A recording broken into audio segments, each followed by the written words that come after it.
Father God in heaven, your eyes are upon us. You're looking down upon your people, this great city of Manila. You know our every need. You know our struggles. You can see our pain, feel our hurts. Yet, you continue to express your love for us. Mangusap ka sa gabing ito sa pamamagitan ng iyong mga salita.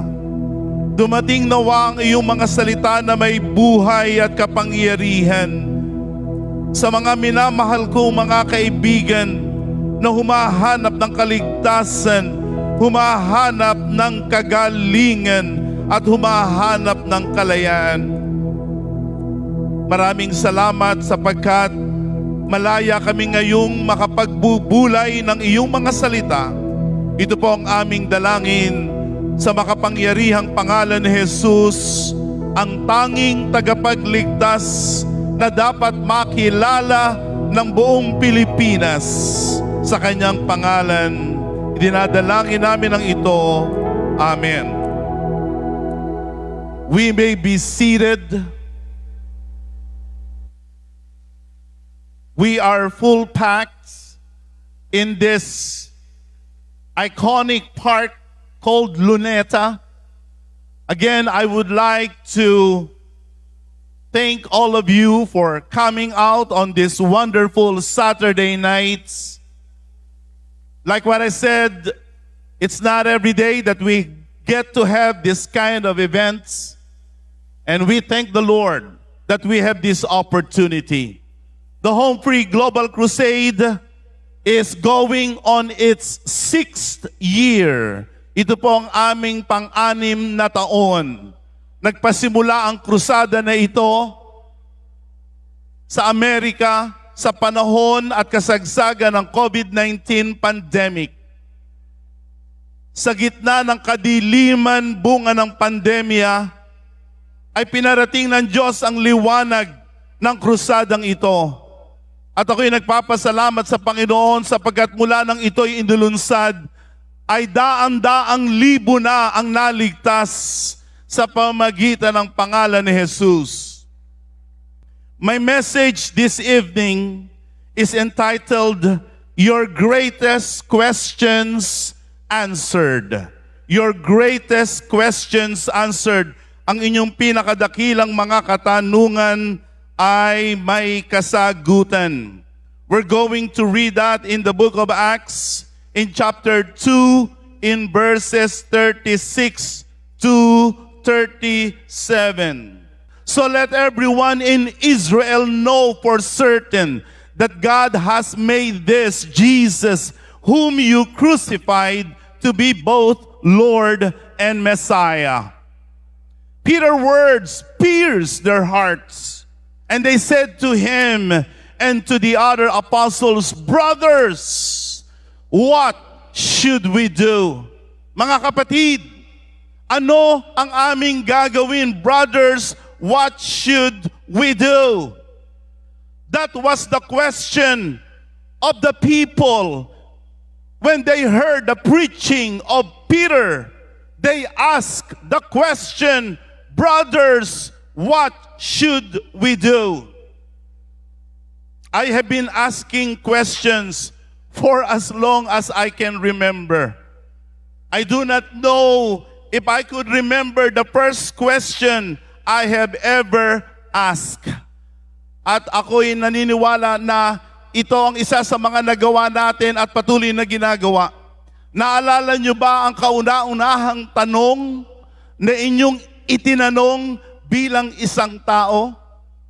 I couldn't remember really all the questions I have asked. Ang mga bata ay palatanong at ang kanilang mga katanungan minsan ay talagang walang kabuluhan, nakakatawa. At minsan din ay ang kanilang mga katanungan ay meron talagang masasabi nating laman.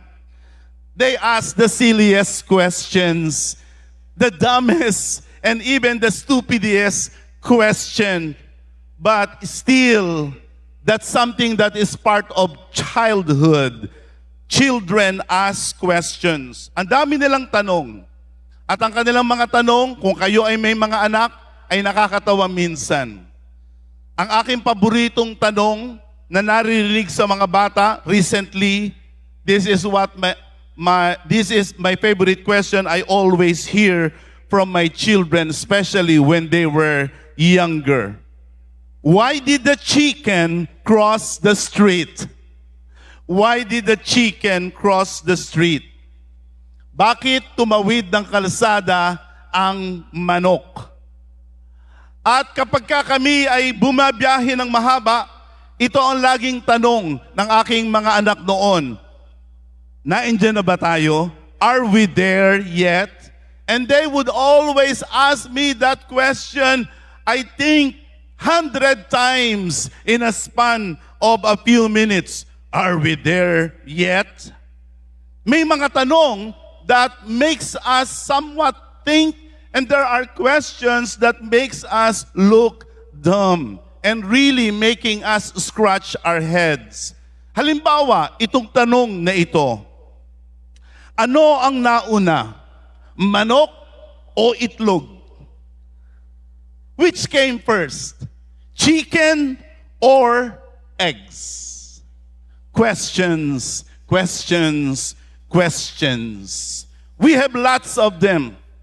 There is never a day that goes by that we do not ask ourselves and others a question.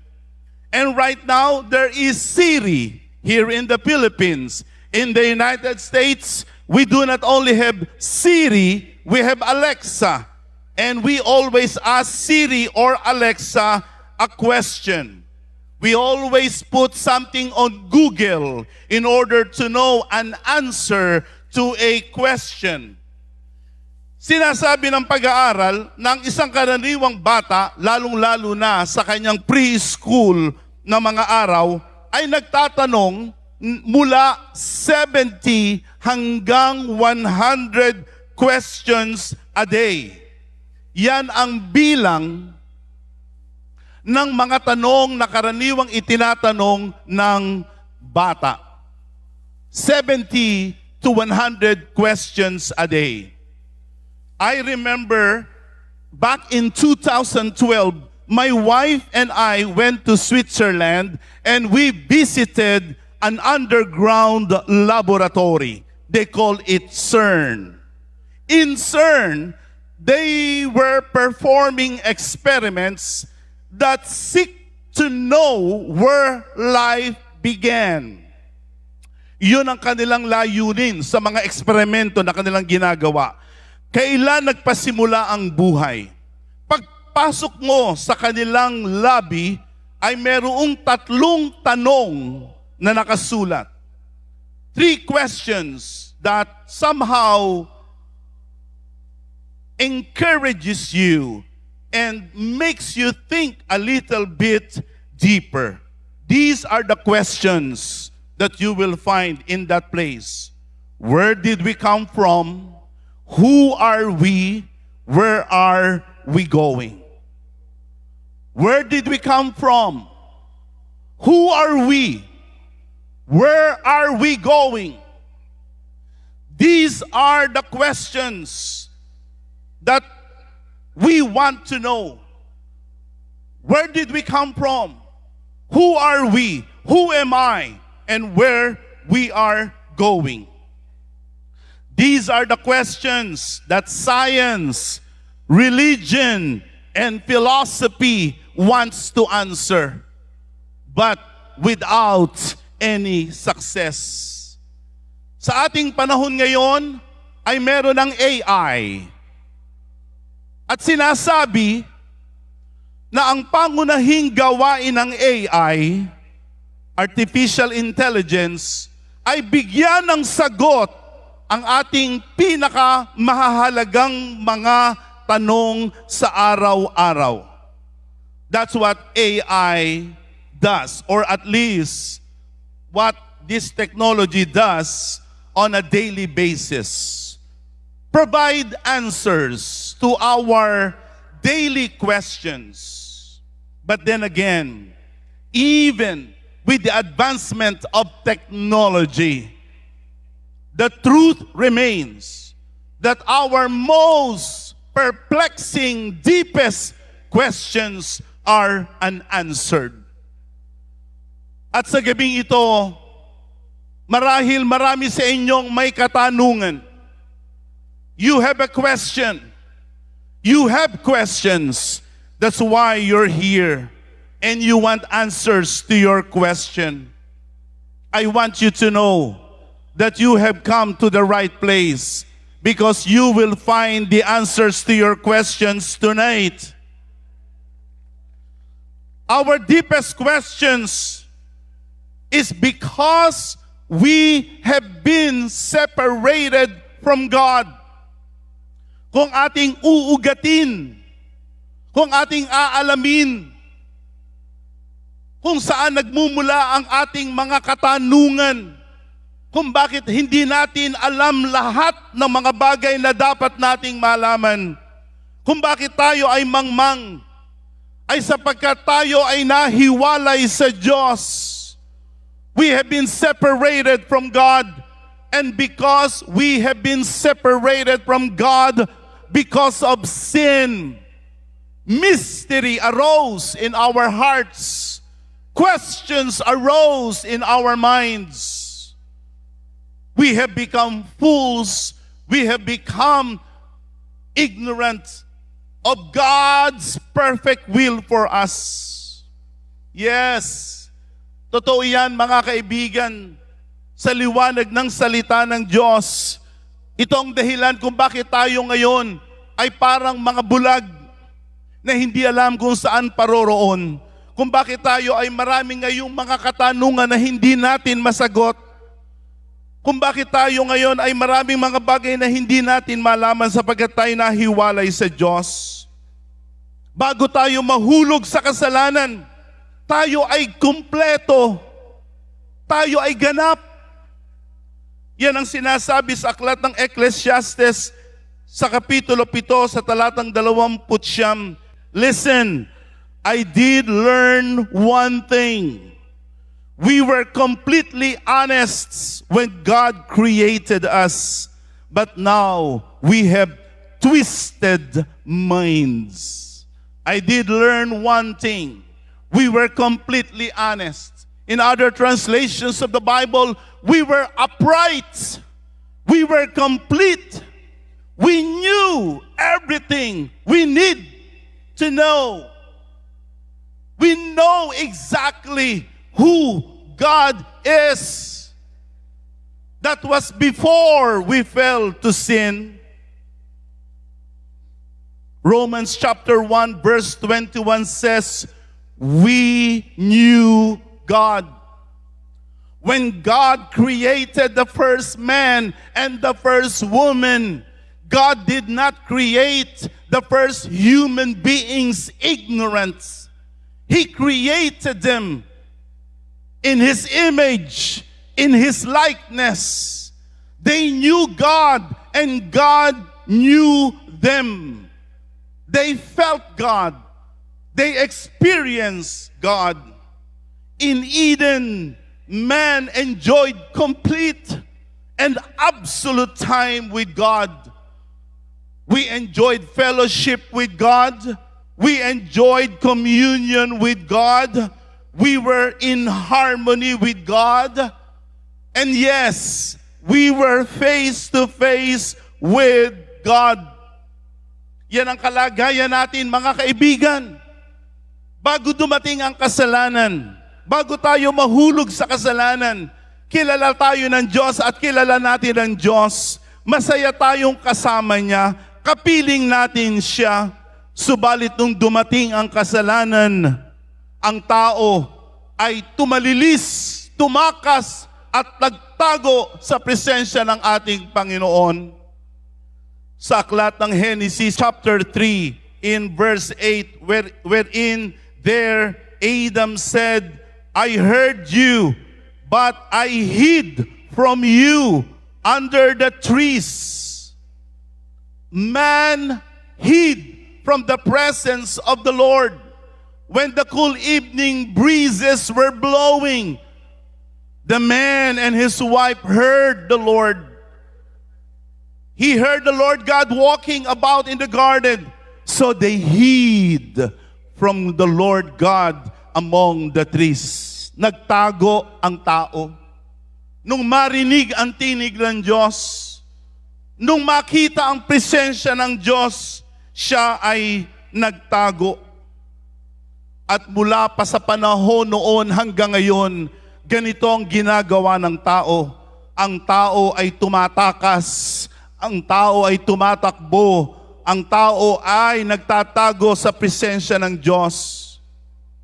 One of the hardest things that I have seen in my relatively long years as a pastor is to invite people to listen to the preaching of the Word of God. They will have time for other things. They will have time for other pursuits, but never for the Word of God. And this is because of sin. Sin makes us hide from God. Sin makes us withdraw from God. Sin makes us fearful of God.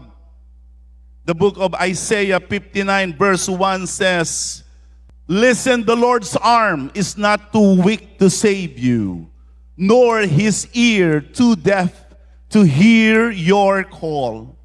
In verse 2 it says there, "It's your sins that have cut you off." Ang sumira sa ating relasyon sa Diyos, ang naghiwalay sa atin sa Diyos, mga kaibigan, ay hindi ang distansya, hindi ang layo, kundi ang kasalanan. Ang kasalanan ay nagmistulang pader sa pagitan natin at sa Diyos.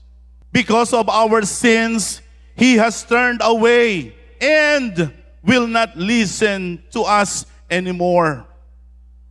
Because of sin, we have become incomplete, lost, and we experience death.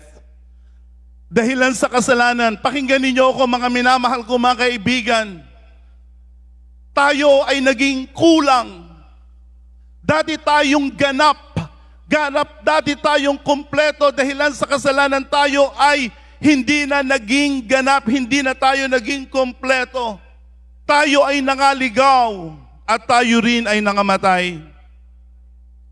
We have earned the dire consequences of our sins. That's the reason we die. That's the reason we see all the evils in our time, even in our country, because we are sinners. Romans chapter 2 verse 9, the Bible says there will be trouble. There will be trouble, there will be calamity for everyone who keeps on doing what is evil. It's guaranteed that when you disobey God, when you defy God, you will suffer the consequences of your defiance and rebellion. Romans chapter 6 verse 23, it says, "Therefore the wages of sin, the penalty of sin is death." Ito ang dahilan kung bakit namamatay tayo. At meron dalawang uri ng kamatayan. Pisikal na kamatayan. Yan ay itinakda sa lahat ng tao. Sino ka man, ano ka man. Itinakda ng Diyos sa tao ang mamatay ng minsan at pagkatapos dito'y paghukom. Subalit may pangalawang kamatayan. Ang pangalawang kamatayan ay kung tayo ay mabulid sa dagat-dagatang apoy sa impyerno. Yes, you heard me right. There is hell to pay.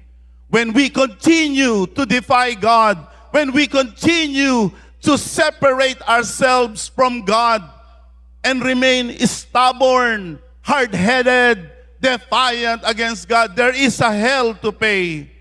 But also, we must remember there is heaven to gain if you will repent, if you will soften your heart, if you will say, God, save me. He will save you. He will heal you. He will deliver you. There is heaven to gain and there is hell to pay. Today, we have more questions than answers. Is this who you are? Mas marami kang katanungan kaysa kasagutan. And this is the status of our generation. We have more questions than answers. Yes, we have more information, but no understanding. As you can see around you, look around you. All of these things you see are artificial lighting. We have more economical lighting system. We call it LED. We have more artificial lighting. But don't you know that a lot of people today are living in spiritual darkness? Maybe you are that kind of person. Marahil nakikita mo ang sarili mo kay Rudolph, na kahit ikaw ay buhay ay para kang patay. Na kahit ikaw ay parang may alam, subalit ikaw ay mangmang. Marahil merong ilaw sa iyong tahanan, subalit ikaw ay nasa spiritual na kadiliman. Because of technology, we have more connectivity, but no harmony in our relationships. We have more connectivity in the internet. We have more connectivity in our Wi-Fi. But just as our Wi-Fi connection is strong, but our relationship in our homes is not. What is your question tonight? Do you have a question to God tonight? Do you have any question? Meron ka bang katanungan sa gabing ito sa Diyos? Rodolfo, ang kanyang katanungan ay ito, mapapatawad pa ba ako ng Diyos? Matatanggap pa ba ako ng Diyos? Yun ang tanong ni Rodolfo. That was his question. Do you have a question to God tonight? What kind of questions do you have right now? Perhaps you are thinking, can God also change me the way He changed Rodolfo? Can God still save me? Can God still heal me? Can God deliver me, set me free from my bondage, from my captivity? I want you to know that in God there is always certainty. It's good you have questions. Mabuti yang mayroong katanungan. Mabuti yan. God understands we have questions. Because questions will lead you to answers provided your questions are right. Nung araw na yaon, ang maraming mga tao sa araw ng Pentecostes ay nagtanong, nung kanilang mapakinggan ang mensahe ni Apostol Pedro sa Jerusalem, marami sa kanila ang nagtanong. Ang tanong nila, mga kapatid, ano ang aming gagawin? That was the collective question of the people who heard the preaching of Peter in the city of Jerusalem. Brothers, what shall we do? And that question was coming from the deepest part of their hearts. It was real. It was raw. It was authentic. The Bible says they were cut to the heart. Do you feel a sense of discomfort? Nadadama niyo ba na parang mayroong Parang pitik sa inyong puso, parang may kirot sa inyong puso na parang kayo ay nasasaktan sa mensahe na ito? Ang mga salita ko ba'y nagdadala sa atin na magtanong din? Do not dismiss us. Do not dismiss that as a mere emotion. I want you to know that there are questions that God leads you to ask. Tonight, also ask that question, what shall I do? What shall I do? Sa panahon noon ni Apostol Pablo, mayroong isang jail warden, wala siyang pangalan, may isang jail warden na nakapagtanong ng isang tanong na napakahalaga. This jail warden, he was relatively powerful, he was influential, and he had something good going on with his career as a retired military officer. He was a jail warden. But there came a time for the jail warden to ask a question that he had been evading, that he had been dismissing. This was the question of the jailer from Philippi. He said, what shall I do to be saved? Ano ang gagawin ko para maligtas? The book of Acts 16:30, this was the question of this man. What must I do to be saved? He never thought that he would be asking that question because he was powerful. He had under his command soldiers. He had complete authority over the entire prison system. He was a jail warden. He never thought he was going to ask Paul that question, what must I do to be saved? Tonight, you may be like jail warden. You may be like this gentleman who is asking yourself, what must I do to be saved? O kaya marahil iniiwasan ninyo ang tanong na ito. Inyong pinapalampas ang katanungan na ito. Ano ang aking dapat gawin para maligtas? Subalit sa gabing ito, ang aking dalangin ay inyong tatanungin ang pinakamahalagang katanungan na dapat ninyong itinatanong sa Diyos. At ito ang pinakamahalagang katanungan, mga kaibigan, pakinggan ninyo. Ito ang pinakamahalagang katanungan na dapat ninyong itanong. This is the greatest, this is the most urgent question you should be asking God tonight. What must I do to be saved? And you know the answer of Paul? This was the answer of Paul to that question and query of the Philippian jailer. Believe in the Lord Jesus and you will be saved, you and your household. That was the answer. It was succinct, direct to the point, unvarnished, raw. When the Philippian jailer asked, what shall I do to be saved? Paul said, believe in the Lord Jesus, you will be saved, you and your household. Tonight, that is also the answer of God to your question. Believe in the Lord Jesus and you will be saved. Not only you tonight, but also your family, your household. Anyone who will believe in Jesus will be saved. Tonight, that's my fervent prayer. That is also what God wants for you tonight, to believe in Jesus.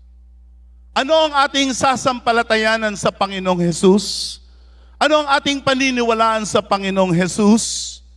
In the book of John chapter 20 verse 31 says, These are written that you may believe that Jesus is the Son of God, and that by believing in Him, you will have life by the power of His name. Ladies and gentlemen, all of those who are here in the front, all the way to the back, listen, this is what you need tonight.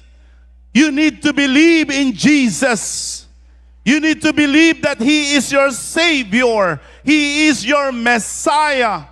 It's not you. It's not anyone else. It's not a religious institution. It is not your piety. It's not your devotion. It's not your morality. It is not your spirituality. Jesus alone is your Savior. He alone you must believe.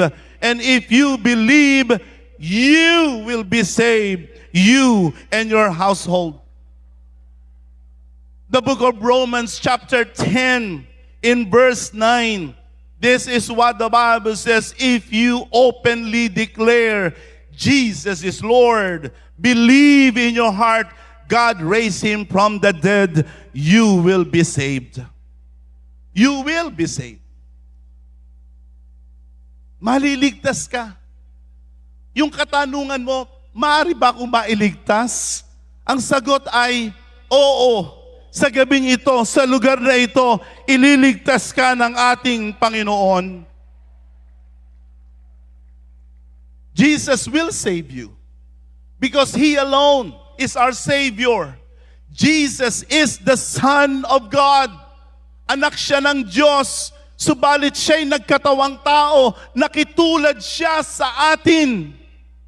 He became just like us, but without sin. Jesus was the perfect man. Jesus was the man we couldn't be. He achieved absolute perfection.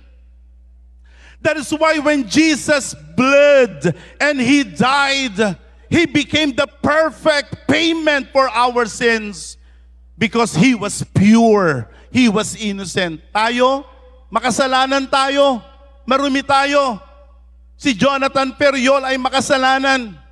Pag ako mamatay para sa aking kasalanan, dapat lang, tama lang na ako'y parusahan sa aking mga kasalanan. Subalit pakinggan ninyo, mga minamahal kong mga kaibigan, mayroong isang tagapagligtas na nagkatawang tao. Nabuhay siya ng sakdal at walang kasalanan. At nung siya ay nagdusat na matay, ang kanyang kamatayan ay nagsilbing kabayaran ng ating mga kasalanan. Jesus Christ at the cross, He suffered innocently. He died for you. It was my sins. It was your sins that brought Jesus to the cross. He died for you. He loved you. He accepted you. When we were at our worst, when we were in our most despicable status, that's the time Jesus loved us.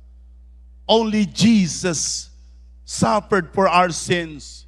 He bore our sins at the cross. The Bible says all our infirmities, lahat ng ating kasipayuan, lahat ng ating kabigatan ay Kanyang dinala sa krus ng Kalbaryo. At hindi lang yun, lahat ng ating sakit, lahat ng ating karamdaman, dinala ng Panginoong Jesus. In the book of Isaiah 53 verse 5 says, by His stripes, He was pierced for our rebellion, crushed for our sins. He was beaten so we could be whole. He was whipped. He was flogged, punished, tortured, so we can be healed. There is healing in Jesus. Jesus can heal you of your mental illness. Jesus can heal you of your emotional distress. Jesus can mend your relationship. And more so, Jesus can heal your body. The people in the day of Pentecost had the question, brothers, what shall we do? Yun ang katanungan ng mga tao sa araw ng Pentecostes. At ang sagot ni Pedro, magsisi at magpabautismo ang bawat isa sa inyo sa ikapagpapatawad ng inyong mga kasalanan at tatanggapin ninyo ang kaloob ng Espiritu Santo. Magsisi. To repent is to change. You need to change your life. And you can change your life by the help and by the power of Jesus. Change the way you think. Change the way you feel. Change the way you feel about God. Change your life. Repent. Abandon sin. Forsake sin. And if you do that, God will give you the gift of the Holy Spirit. Would you like to repent tonight? Would you like to change your mind? Would you like to be saved by God? Would you like to be healed by God? Would you like to be delivered by God? Then you must repent. You must be baptized. Yan ang ginagawa ng tunay na sumasampalataya. Yan ang ginagawa ng tunay na naniniwala. The book of Acts chapter 2 verse 41, pakinggan ninyo. Those who believed, do you believe? Are you believing in Jesus as your only Savior? Then you must be baptized.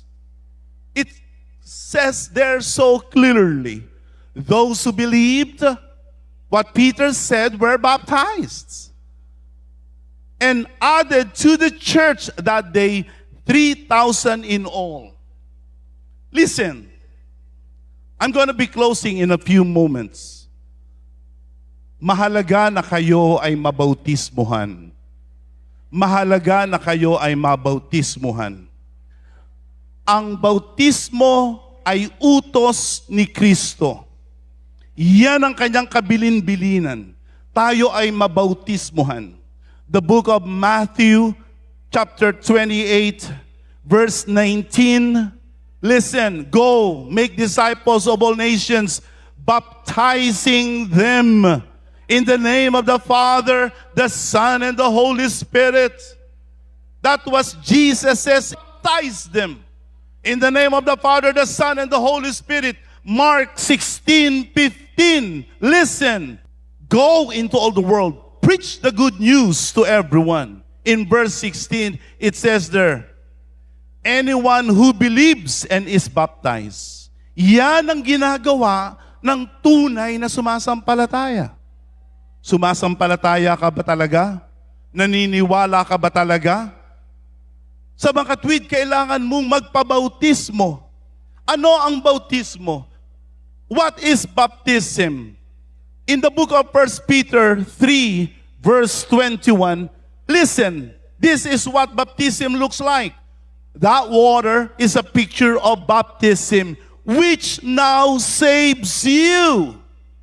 Baptism saves, not by removing dirt from your body, but a response to God from a clean conscience. When you get baptized, ang konsensya mo malilinis. Ang marumi sa iyong konsensya ay mawawala, mahuhugasan, malilinis. Galatians 3:27, ang mga binabautismuhan ay ibinibihis si Kristo. Those who have been united with Christ in baptism had put on Christ, like putting on new clothes. Don't you like the feeling? Don't you like the sense of newness that when you get baptized? Kaya marami nagpapatotoo, mga kaibigan, marami nagpapatotoo na pagkatapos na sila'y mabautismuhan, ang patotoo nila, napakagaan ng aking pakiramdam.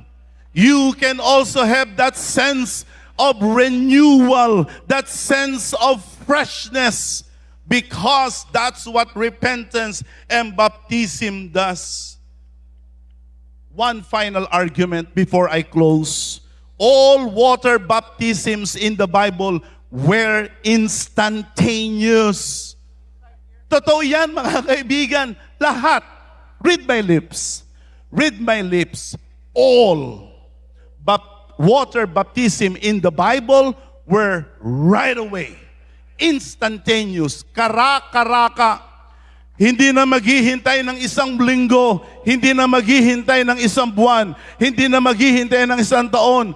Pag ikaw ay sumampalataya ngayong gabi ay maliligtas ka, mababautismuhan ka, uuwi ka na ikaw ay malinis at pinatawad ng Panginoon. The 3,000 were baptized right there and then, that very day.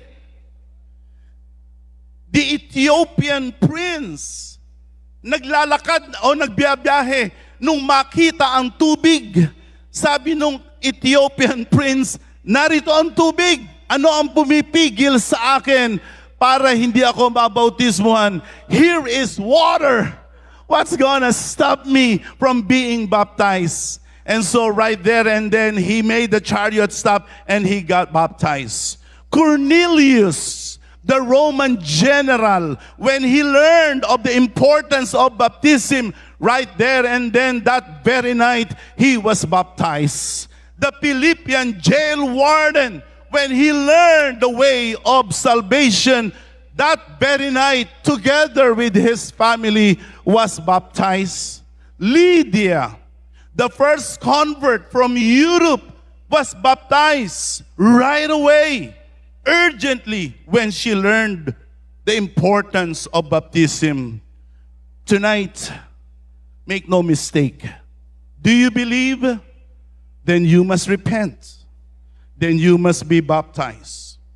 The book of Acts 22:16 says, this is what the Word of God says, what are you waiting for? Ano pang iyong hinihintay? Tumayo ka, magbautismo, hugasan mo ang iyong mga kasalanan, tumawag ka sa pangalan ng Panginoon. Meron tayong kasabihan sa Pilipino, ano pa hinihintay mo, Pasko? What are you waiting for? Listen, my dearest ladies and gentlemen, your presence here, your being here is no accident. We've been praying for you.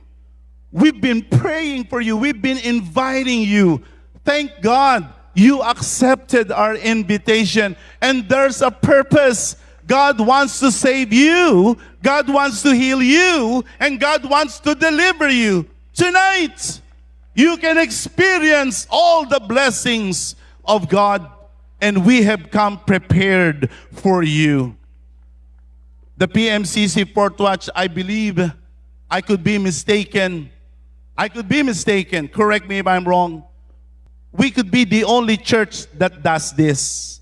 I've been doing instantaneous baptism since the beginning of this crusade. It's our practice. Tonight, dinala namin ang baptistry sa inyo. We have come prepared for you. We're ready for you. But are you ready? God has a question for you. Do you believe Jesus as your Lord and Savior? Do you believe that He is the only one who can save you from your sins? Then get baptized. If you are one who believes in Jesus, listen, from your heart, you believe in Jesus as your Lord and Savior.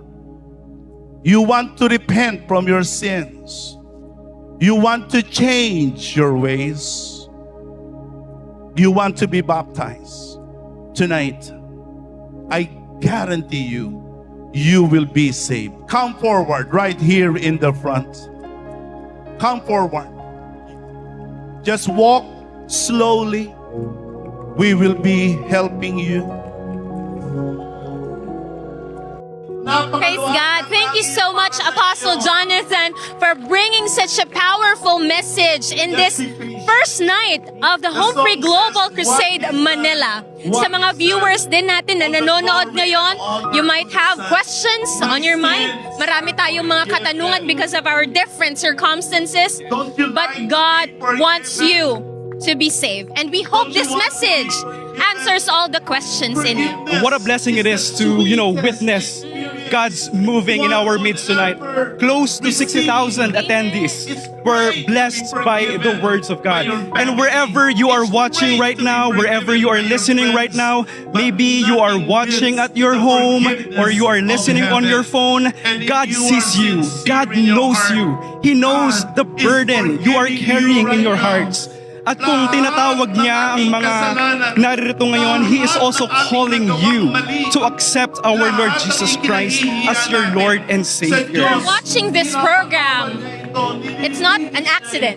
If you're watching Oras ng Katotohanan at this moment, yan ay kasama sa layunin ng Diyos sa buhay natin ngayon. Kasama sa layunin at plano ng Diyos sa ating mga buhay. Marami man tayong mga pinagdadaanan, ngunit kilalang-kilala tayo ng ating Panginoon. At kahit sino ka man, ang Diyos nagmamalasakit sa iyo. Gaya ng mensahe po na ating napakinggan from our beloved Apostle Jonathan S. Feriol, kapag tayo ay sasampalataya sa ating Panginoon, magsisi at magpabautismo, mararanasan po natin yung pagpapala na nanggagaling sa Diyos. Yes, that is God's will for all of us. We are sinners. We need God's forgiveness. Lahat tayo ay nagkasala. Marami tayong nagawa na hindi umabot sa pamantayan ng Diyos. Pero itong biyaya ng Diyos sa atin, anytime we can come to God, hindi siya malayo sa atin. Anytime we can go to Him. At sa gabing ito, ang Diyos ay muling nangungusap sa bawat isa sa atin. All we need to do is to accept, to believe our Lord Jesus Christ as our Lord and Savior. And just like what Apostle Jonathan said, the Bible says, you will be saved. And if you are watching right now, if you've been blessed or touched by the message, share your prayer with us or pray with us right now. Narito po ang minamahal na Apostle Jonathan. He wants to pray for you. And so pray with us this evening. Tayo manalangin. Ama naming Diyos. Ulitin ninyo, Ama naming Diyos.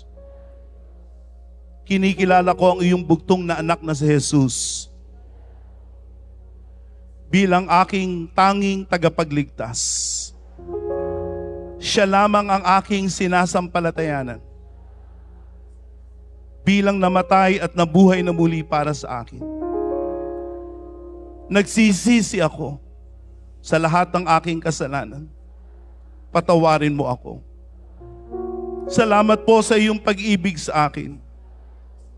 Sa kabila na ako'y masama, ay inibig mo ako. Panginoong Jesus, pumasok ka sa aking puso. Ikaw ay maghari sa aking buhay. Ipinapasakop ko ngayon ang buhay ko sa iyo.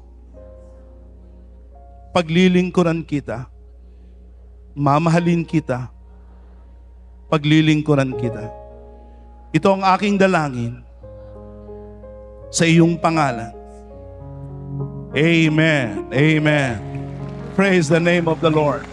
To God be the glory.